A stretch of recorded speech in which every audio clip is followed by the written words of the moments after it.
Ako si Elena. Ang bawat hakbang ko sa paliparang ito ay parang nagpupunit sa sarili kong puso. Sinabi nila, para sa pamilya. Kaya tayo umalis. Pero paano ko sasabihin sa kanila na mas gusto ko pa ang hirap sa Pilipinas?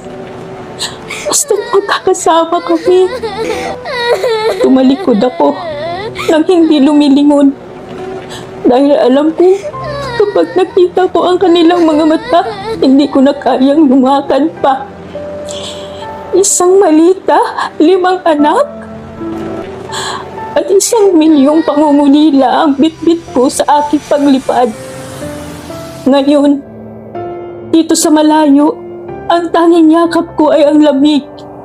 Pinupunasan ko ang mga salamin ito, habang ang sarili kong mga mata ay malabo na sa luha. Sa bawat kuskus, mukha nila ang hinahanap ko. Pagod na ang katawan ko. Mga anak, puyat na ang mga mata ko. Pero hindi ako susuko. Ako, si Elena.